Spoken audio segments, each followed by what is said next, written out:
She kissed me on the cheek and said, "Just the girls tonight, okay? Don't wait up." I nodded, smiled, lied to myself that it was fine, that she deserved a night out, that nothing bad ever happens when your wife goes out dressed like that, smelling like that, with friends you don't really know. It was her 32nd birthday. I'd bought her the necklace she'd been hinting at for weeks. Tiffany's. Silver. She didn't even take it out of the box, just said, "Thanks, babe. It's cute." At 10:16 p.m., I got a text from a guy named Alex, old coworker of hers, not a friend of mine. We'd maybe spoken 3 times ever. "Yo, didn't know you and Renee split. She's willed in tonight." I read it 3 times, then typed, "We didn't split. What are you talking about?" No reply. Something twisted in my gut, cold and sharp. I opened Instagram, checked her friends' stories.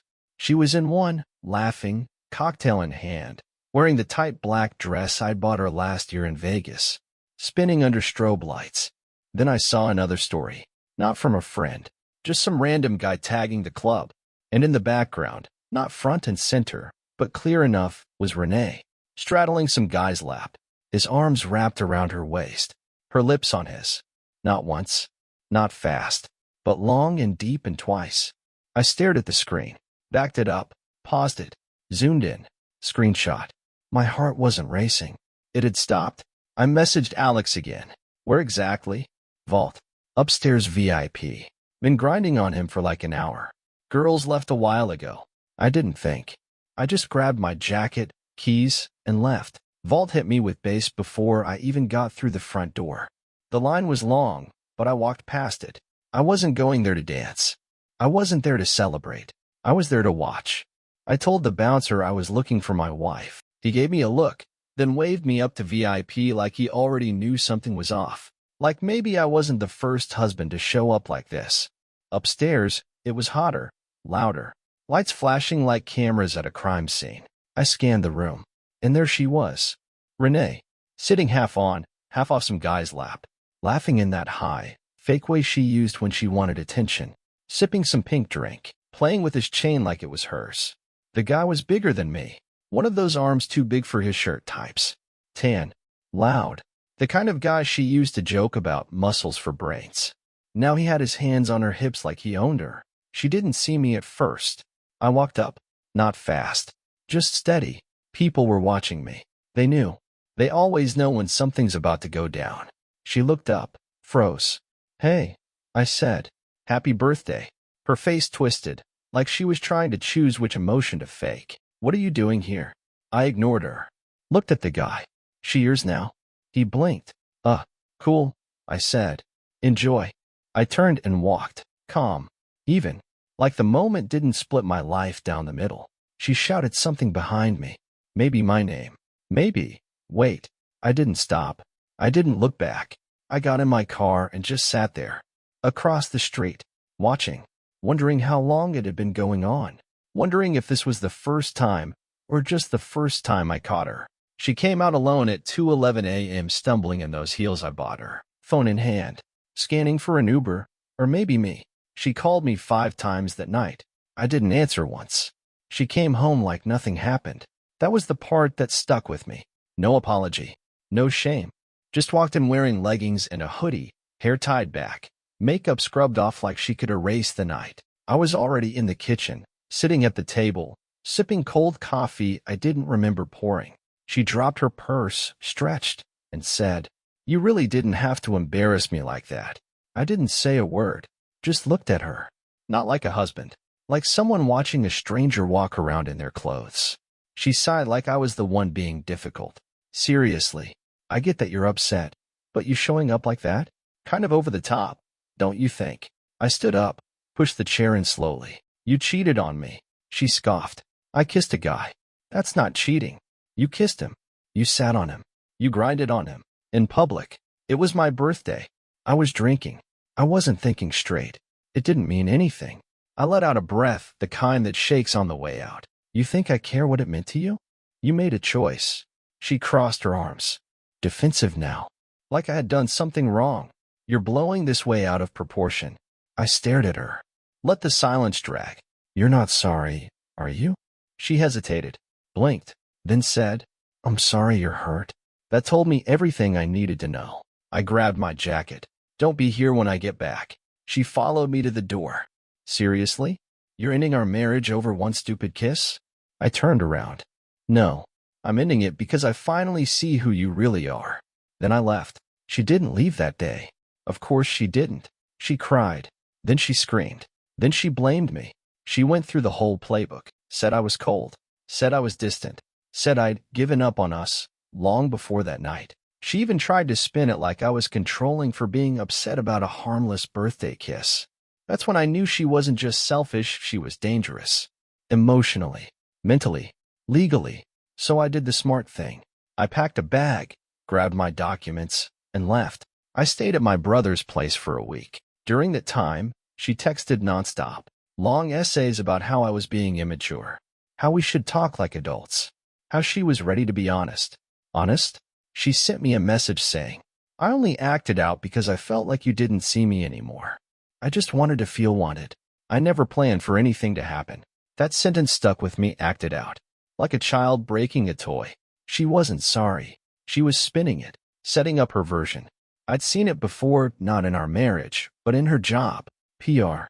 She used to say, "It's not about what's true. It's about what people believe." Now she was doing PR on her own betrayal. The next day, I got an email from a lawyer.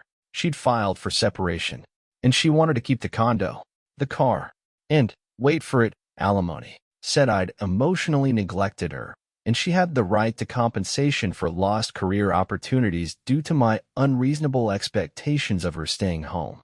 I laughed out loud, bitterly, because the last 3 years, I'd paid for everything: mortgage, bills, groceries, even her gym membership, where now I wondered, did she meet birthday boy there? She wanted a financial settlement from me. After cheating, after lying, after spinning it all in her favor. I called my own lawyer the next day, and I said, "Let's take this to court." You learn a lot about a person when they write things down under oath. Her legal petition said I was emotionally distant, that I didn't fulfill her needs, that I had abandoned the relationship long before the incident in question. She called it an incident, not cheating, not betrayal, just an incident.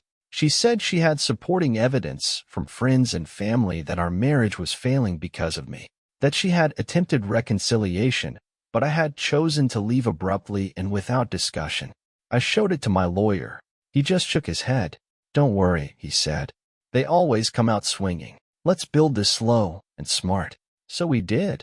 We gathered texts, DMs, Instagram stories, screenshots from the club.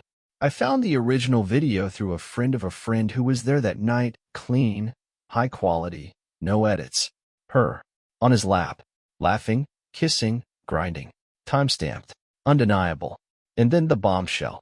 Alex, the guy who messaged me that night, he offered a statement, said he'd seen her acting single at multiple parties over the past year, that the guy from the club wasn't the first, that he'd heard her bragging to coworkers about keeping options open. He was willing to testify. I didn't even ask. He offered. "Man, I've seen the way she twisted stuff at work," he told me. "She's a hurricane in heels.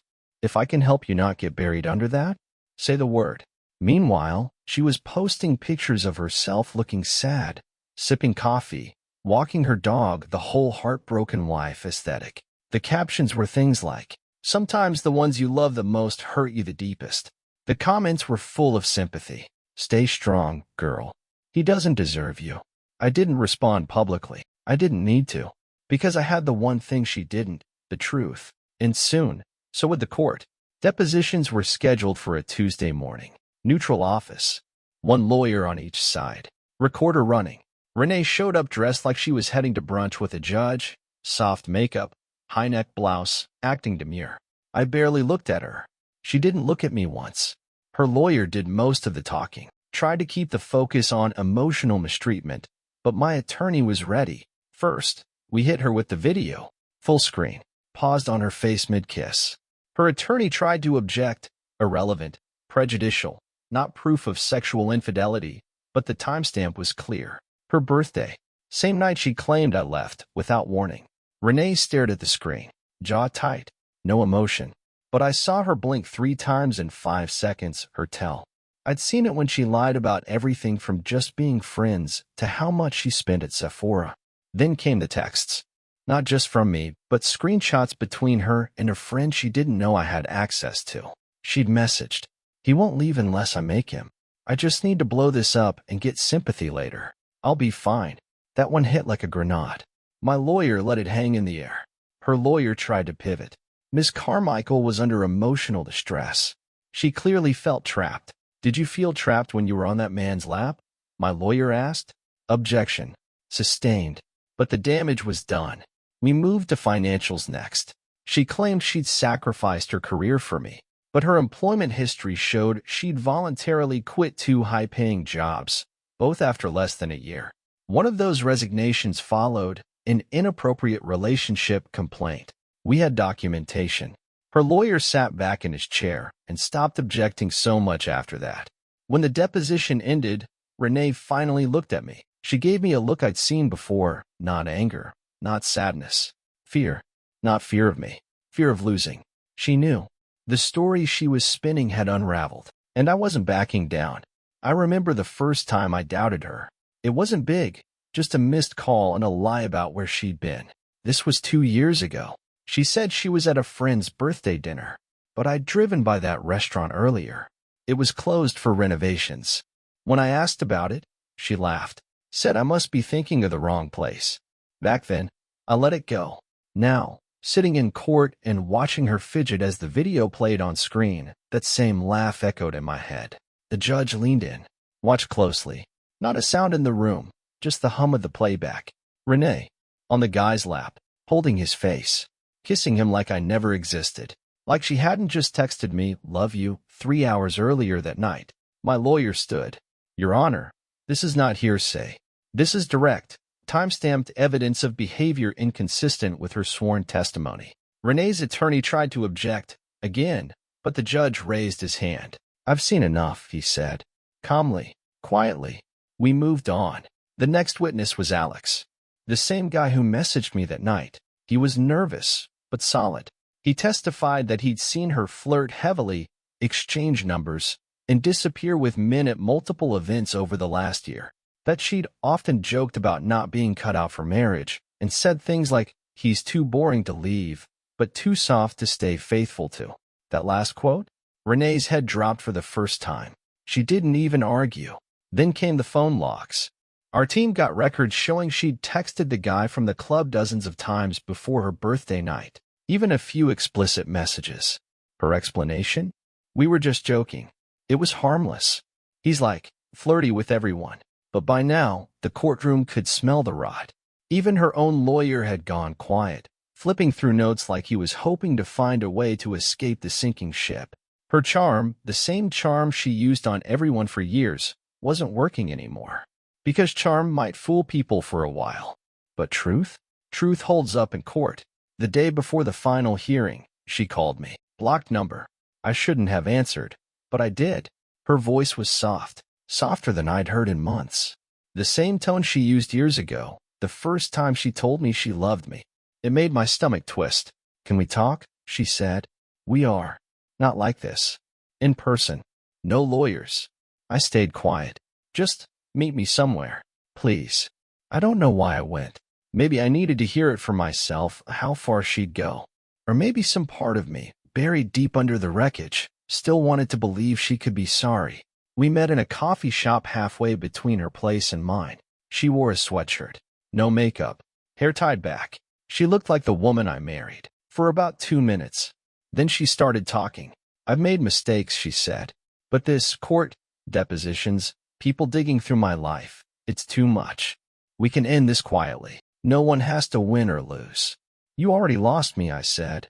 She leaned forward. "I'm willing to forget everything. We can sign mutual no-fault papers. No alimony. No lawyers. Just walk away."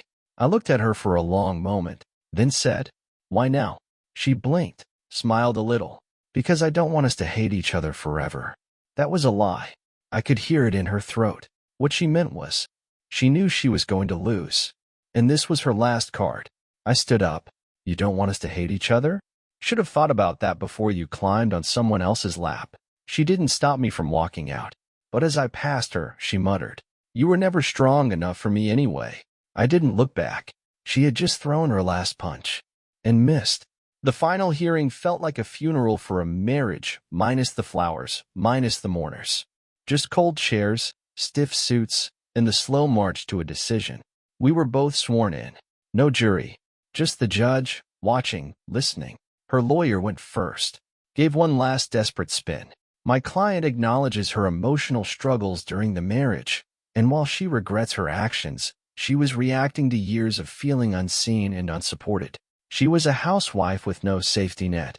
All she asks for is fairness in the division of assets and the opportunity to restart her life. Then it was my lawyer's turn. He stood up slowly, calm, measured, and for once, I stopped watching Renee. I watched the judge, because that's who mattered now. "Your Honor," my lawyer began, "we are not here to punish anyone for poor relationship choices, but we are here to draw a line between inconvenience and intentional deception." My client was faithful. He was financially responsible, and he was emotionally invested until the very night his wife, on her birthday, chose to destroy the trust that held this marriage together. He went quiet for a second, then pulled out a folder. This folder contains photos, video, and sworn statements from 3 separate witnesses. They detail not just one incident of infidelity, but a pattern of selfish behavior that my client endured quietly until it was too much to ignore. He turned toward the judge. "This is not a man who walked away. This is a man who was pushed." For the first time in weeks, I felt seen. Renee tried to interject during his closing, whispered to her lawyer, shook her head. I could see her mouth forming words like "not true" and "they're twisting it." But no one was buying it anymore. This time, her show didn't work. When it was over, the judge said he would review everything and deliver a decision in writing within 48 hours. No reactions. No arguments.